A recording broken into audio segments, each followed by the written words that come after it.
Olá, estamos iniciando o programa Realidades, Direitos Humanos e Cidadania, seu espaço privilegiado de críticas e debates sobre grandes temas sociais. Hoje a gente conversa sobre os direitos da pessoa idosa e para isso nós convidamos Manuel Freire Neto, que é doutor em Educação Física e Saúde e professor da Universidade Estadual da Paraíba, faz parte também do Conselho Estadual da Pessoa Idosa. Bem-vindo, professor Manuel. Eu gostaria de iniciar perguntando quais os desafios, exatamente os principais desafios, a esses direitos da pessoa idosa. Olá a todos, é um prazer estar falando com vocês, né? Esse desafio já vem de muitos anos. Eu acho que o maior desafio da pessoa idosa, né, é ser respeitado, né? E esse desafio vem desse respeito dentro da própria residência, dentro da própria família. Quando a gente fala de pessoas idosas, né, todos nós chegaremos à pessoa idosa ou morreremos cedo. Então é um processo que todos teremos que passar. E o quanto o ser humano ainda não aceita este processo. Não aceita, discrimina, né, repreende, veta. Então, são vários processos que o idoso, numa etapa, a partir de 60 anos, primeiro ponto, quando ele sai do mercado de trabalho, ele perde seu papel social, né? A partir daí, já tem o processo de preconceito da sociedade, porque ele deixou de ser, ele contribuir com o seu trabalho para o mercado de trabalho, para a sociedade, e vai para o aposento. Então, nessa perspectiva, ele perde muito o seu empoderamento enquanto ser humano, enquanto pessoa.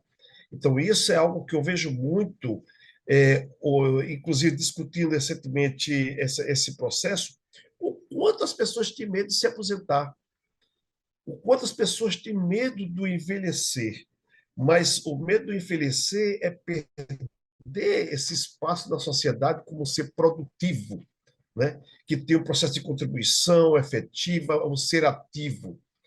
Muitas vezes por falta de um planejamento dentro dessa etapa de vida, já que nossos ciclos de vida são feitos de etapas, né? De círculos. E nós temos o processo de vida, de trabalho, um tempo ativo, a partir do momento que nós contribuímos com o nosso legado a determinadas empresas ou qualquer local, nós deixamos esse legado e, a partir daí, o que é que nós vamos fazer? Então, um dos pontos principais é o respeito à dignidade da pessoa idosa. Um dos pontos principais que eu vou tocar aqui, né, a sociedade já tem um preconceito muito grande, mas a família. Aí deixa eu gosto de dar exemplo muito forte quando a gente fala de respeito, quando o idoso sai da sua casa para se matricular na Universidade Aberta à Maturidade, que é o meu curso da UAMA.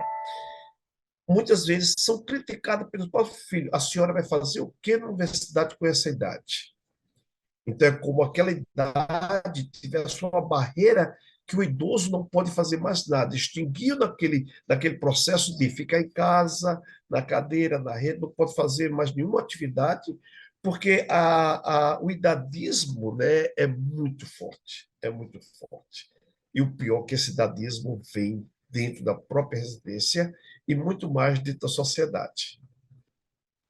Certo. E vocês têm acompanhado alguma coisa nessa ordem, na questão, por exemplo, da violência também, às vezes é falta de respeito e às vezes até pode ter a questão né, de certa agressividade em relação aos mais velhos. Tem acompanhado alguma coisa nesse sentido também, né? Às vezes os mais velhos também são mais visados, até para assalto, essas coisas desse tipo, né? Isso. Quando fala de violência, né, eu venho trabalhando com idoso desde 2009, já ministrei aula para mais de 1.100 idosos, né? Eu sou professor de qualidade de vida e envelhecimento ativo, e mais do que professor, nós nos tornamos psicólogo também. Então, assim, eu recebo muito relato de pessoas idosas, e como eu faço parte da instituição dentro da universidade, nós também recebemos muita denúncia de violência, e eu observo também dos meus idosos violência contra a pessoa idosa. Um dos pontos que eu vou repetir, né, vou ser repetitivo nesse ponto, segundo o Disque 100, a maior violência contra a pessoa idosa vem dentro de casa, dos filhos e dos netos. Né? Esses dados já vinham há muito tempo, né? É tanto que na pandemia tivemos um aumento considerável dessa violência, já que todos estavam dentro de casa e tiveram que conviver em conjunto, né? Porque muitas vezes o idoso passa um período sozinho em casa, a família toda sai e o idoso fica em casa. Então, consegue ter um processo de proteção nesse período. Né? Outro ponto é o aspecto da negligência contra a pessoa idosa, que a maior é a violência que o idoso tem. Negligência com relação à compra de medicamento, à alimentação, à moradia.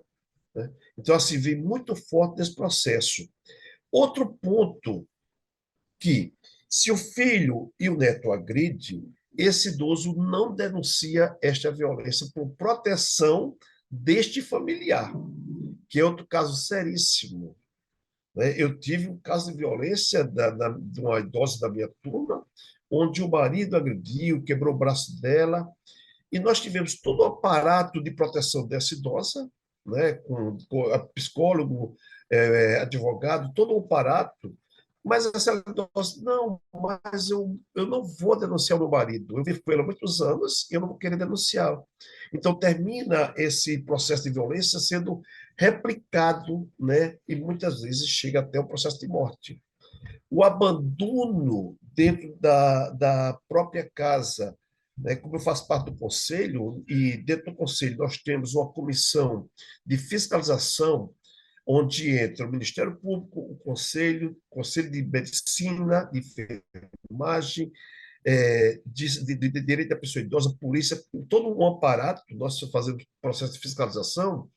O idoso, muitas vezes, é abandonado dentro da própria residência, onde o idoso mora no último quarto da casa, muitas vezes sem estrutura nenhuma, com pouca alimentação, sem medicamento necessário, sem nenhum aparato para manter sua funcionalidade, que seria caminhar, que seria fazer um exercício. Então, esse processo hoje ainda é muito forte. E eu estou com o estatuto aqui, umas coisas que me chamam a atenção, interessante que esse estatuto ele é muito forte com relação a alguns direitos que estão dentro do estatuto, né? E esse primeiro direito que tem aqui no estatuto, deixa eu só colocar aqui, é quando diz que o idoso tem direito à vida, né? Capítulo 1 do Estatuto da Pessoa Idosa. O idoso tem direito à vida. O envelhecimento é um direito personalíssimo e sua proteção um direito social nos termos da lei, né, da legislação vigente. Então, vem o estatuto, né, depois da Constituição, mas esse estatuto tem direito à alimentação, tem direito a várias coisas que qualquer ser humano teria direito, mas é reforçado por um documento que muitas vezes o idoso só consegue pôr em prática este documento quando ele tem o processo de ensinamento. Aí eu gosto de dar o segundo exemplo. Nós temos a disciplina de Direito e Cidadania dentro da UAMA, o advogado que ministra para a pessoa idosa. No término dessa disciplina, o idoso começa a usar o estatuto, porque ele aprendeu como utilizar esse estatuto, ele aprendeu a lei. Muitos recebem o estatuto, guardam, não sabem como utilizá-lo. E eu vejo quantas idosas correm atrás das informações que foram repassadas numa aula de educação para o envelhecimento dessa idosa. Então, muitas vezes, esse processo de informação, como nós estamos fazendo hoje, é importantíssimo.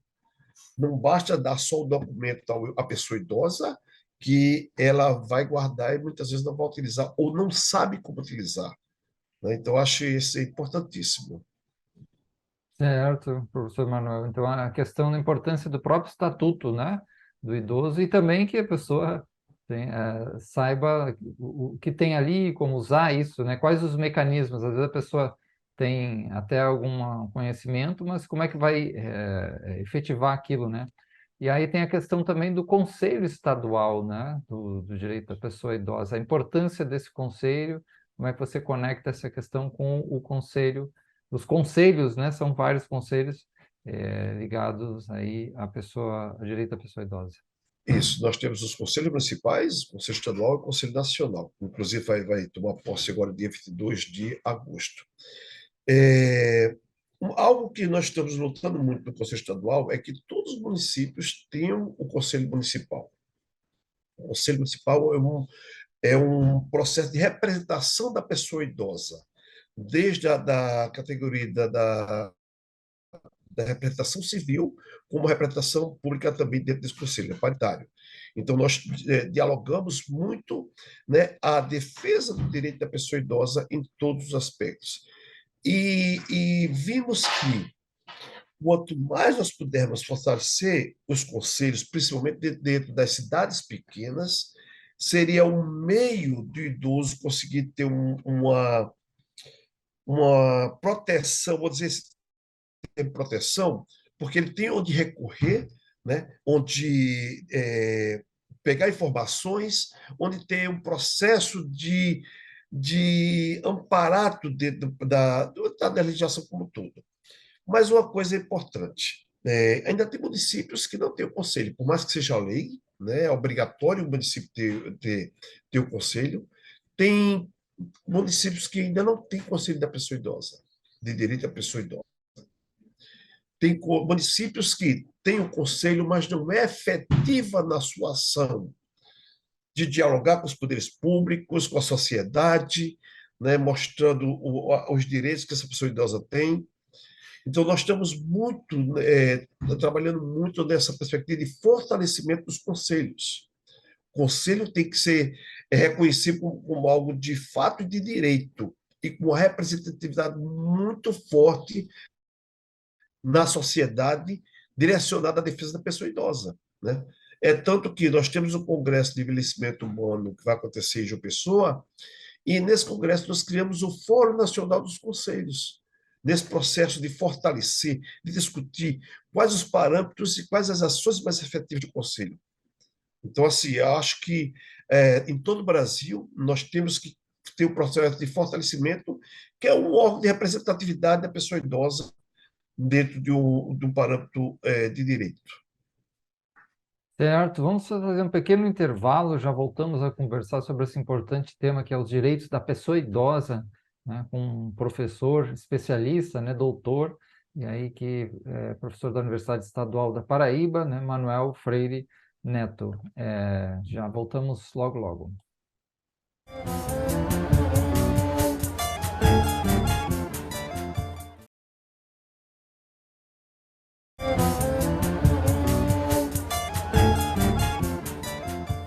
Estamos de volta com o programa Realidades, Direitos e Cidadania, conversando sobre direitos da pessoa idosa. E aí o especialista, professor, doutor Manuel Freire Neto, conversando com a gente, ele trouxe a questão do estatuto do idoso, a questão dos conselhos estaduais, conselhos municipais, nacionais, os desafios. E aí eu fiquei pensando aqui, esse mundo, né, tão veloz da tecnologia e do consumo, né, parece ter muito descarte.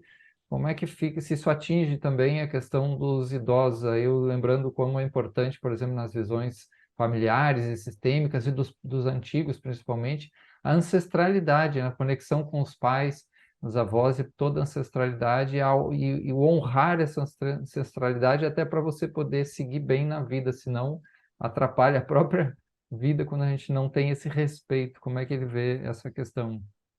É interessante, eu sou da família tradicional, né, de honrar meus pais, que já faleceram, meus avós, né, moramos no interior, então tinha todo o processo de ser abençoado por eles na saída e na chegada em casa, né?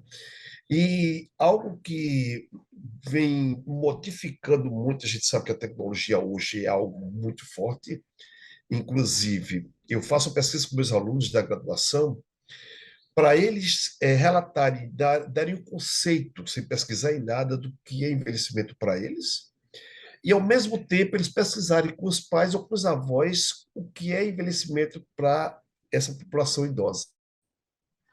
Interessante que os alunos, eles vão muito na parte de científica, né? O processo natural, biológico, então vem todo o processo, enquanto o idoso vem muito na parte emocional, né? Quando se fala o envelhecimento é um processo que nós temos que passar pela vida, né? E tentar ser feliz nesse processo. Então, é, eu, essa quebra de respeito, vou dizer essa palavra respeito, dos netos com os avós, dos netos com os pais, dos filhos com os pais, está algo muito forte. Então, por exemplo, eu tenho uma idosa, eu gosto de dar exemplo porque fica bem claro esse processo. A filha, a neta morava com a avó, né? A avó que sustentava a casa toda, todo o aluguel da casa, do apartamento, a alimentação, todo o processo, mas a neta que tomava conta do cartão da avó e só comprava o que ela queria, a alimentação, que era a seu direito, a seu favor. Muitas vezes esquecendo até de comprar medicamento para a idosa. Não dava bom dia, não dava boa tarde, então a falta de respeito era muito forte. E ela vai para a disciplina da UAM, vai conversar conosco, ter informações de várias disciplinas, e chegou a conversar comigo. Eu digo, quem é a dona do apartamento? Ele sou eu. Quem gerencia tudo em termos financeiros? Sou eu. E por que a partir de agora a senhora não tem empoderamento de assumir de direito e de fato a propriedade do seu apartamento e todas as normas do apartamento? Certo, minha neta tomou conta do meu cartão, mas a partir de agora eu vou gerenciar isso. E nesse processo, a idosa reunião com a neta, sentou com ela, disse: a partir de agora, esse apartamento é meu, quem mantém tudo aqui sou eu, ou você me respeita, ou você me trata como avó, né, não como um simples objeto que você passa e não vê, ou você vai sair da minha casa. A partir desse processo de um diálogo forte e mostrando o papel de uma idosa que ainda era independente, ainda era autônoma, de ter condições de gerenciar a sua vida, mudou toda a perspectiva de vida dentro dessa casa. Então, assim, esse processo de não é só a violência, a falta de respeito, mas é de não reconhecer esse papel. Aí eu estive na casa de vovó Bia com um indígena e nós conversávamos, ele dizia, quanto mais idoso for o cacique ou o chefe da tribo, mais respeito nós temos contra ele. É um processo de maturidade, é um processo de sabedoria, um processo de ensinamento para os mais novos, que muitas vezes de hoje não é repassado dentro das residências, né? E uma coisa importante também, quando a idosa diz, professor, melhorou tanto o meu diálogo com o meu neto depois que eu entrei na UAMA, depois que eu comecei a ver algumas disciplinas aqui, nós já estamos conversando algumas informações do que eu estou recebendo aqui de informação que ele está vendo na escola dele. E hoje nós sentamos para conversar sobre assuntos da biologia, da psicologia, de vários assuntos que eu estou vendo aqui como pessoa idosa, e hoje nós dialogamos, coisa que não existia antes, né? Quando uma neta vai buscar informações do seu avô para montar o memorial de vida do seu avô junto com ele. Então, é tão importante o processo de educação para o envelhecimento humano como nós trabalhamos, né, que dá esse processo de a idosa se reconhecer como ser humano, como pessoa, né, com dignidade, com respeito, e propondo isto dentro da sua residência, coisa que está faltando muito. A tecnologia hoje veio para o filho perguntar à mãe se a comida está pronta pelo WhatsApp, né? O diálogo, o olhar, o abraço, o afeto, hoje está ficando escasso dentro das famílias, né? A correria do dia a dia faz com que hoje você dê não, às vezes nem toma café, dá um bom dia e sai, quando dá bom dia, né? E para a pessoa idosa que foi criada num processo de educação, de respeito, da bênção que nós tínhamos dos nossos pais, hoje, muitas vezes, não existe esse processo. Então, é um recado muito grande, porque eu passo para os meus alunos da graduação, né, o quanto eles têm que cuidar desse processo hoje, dessa velhice, hoje, para mais na frente ter ganhos em todos os aspectos. E que eles vão passar por esse processo, ou a outra opção é a morte cedo. Então, por que não respeitar? Por que não cuidar? Né? Por que não dar amor? Por que não escutar? Que é uma das coisas mais simples que tem. E o idoso diz: professor, eu moro com 10 pessoas na minha casa, mas ninguém me escuta. Eu não tenho diálogo com ninguém, é como eu não existisse. E eu dou um exemplo aqui bem forte, aquela luminária belíssima dentro da sua casa com a lâmpada queimada, não tem funcionalidade nenhuma. É um mero adorno naquele ambiente. E muitos idosos se sentem nessa situação. Né?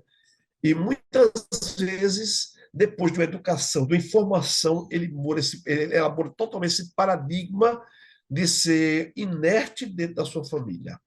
Eu acho que isso é um ponto importante. Bom, professor Manuel, eu fiquei pensando ainda na questão das políticas públicas, né? Os conselhos já são, né, obviamente uma política pública e toda essa questão da implementação. Que outras políticas públicas interessantes ligadas a essa questão dos direitos idosos seria interessante pensar hoje, né?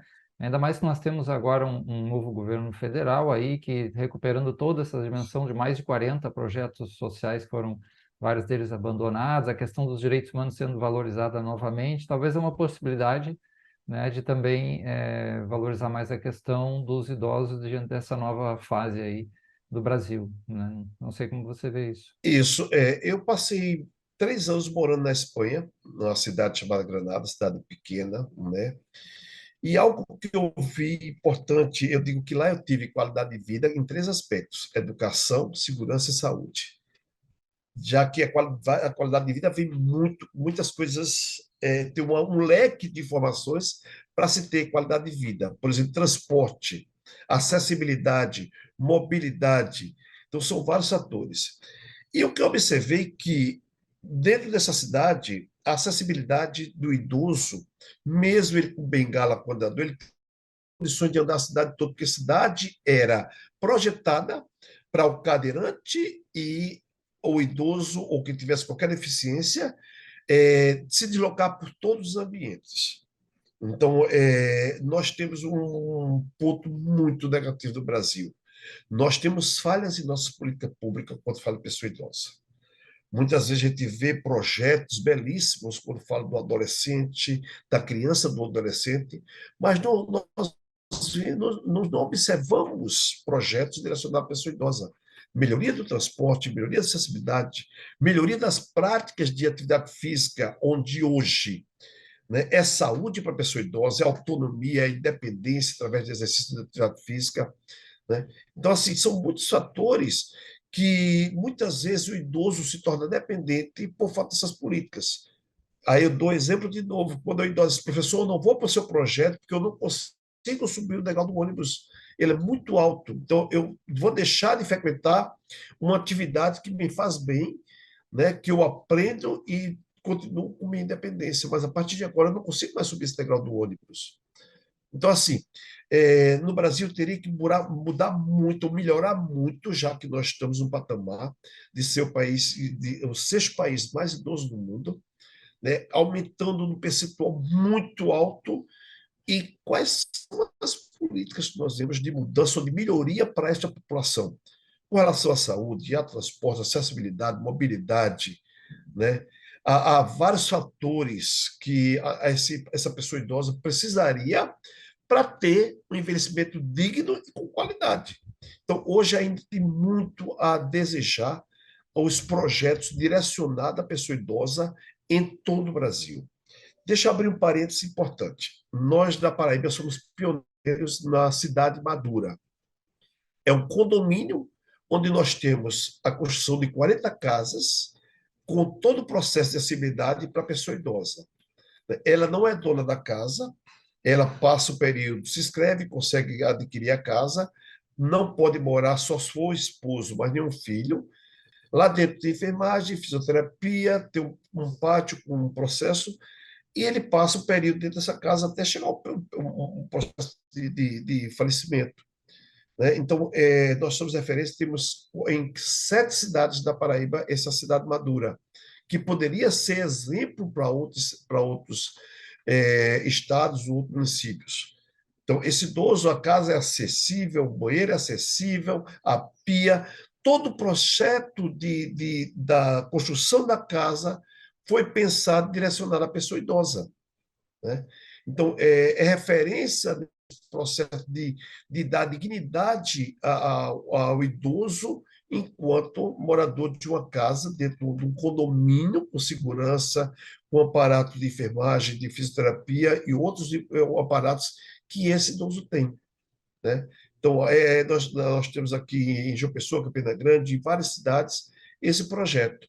Mas ainda é pouco, né? Ainda é pouco. A falta de moradia da pessoa idosa ainda é um caso muito sério, né? Muitas vezes, esse idoso que mora com a família, ele mora porque ele sustenta a família toda, né?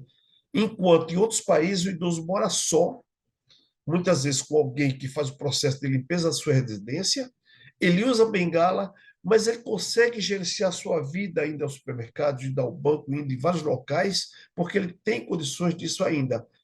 Nessa situação, o idoso ainda mantém sua autonomia e independência, mesmo com dificuldade. Enquanto no Brasil, baixo idoso tem uma diminuição da sua funcionalidade, seja colocado na cadeira de roda, e a família não permite sair mais para canto nenhum, né? É uma proteção exagerada que o torna muito rápido dependente e sem autonomia. Certo, muito bom, muito importante esse tema. Infelizmente, nosso tempo chegou ao final, né? Deixamos aí também, podem seguir o trabalho do professor Manuel Freire Neto, né? E também nas redes sociais, o Instagram, principalmente o programa Realidades, né? Agradecemos muito, então, ao professor Manuel Freire Neto, doutor em Educação Física e Saúde, né? Também professor da Universidade Estadual da Paraíba, membro do Conselho Estadual da Pessoa idosa, né? Agradecemos conversando com a gente sobre esse tema dos direitos da pessoa idosa. Obrigado, professor, e a todos, e até a próxima. Eu que agradeço o espaço, né? E a qualquer momento pode me convidar para falar um pouco mais sobre direito à pessoa idosa. Muito obrigado pelo espaço.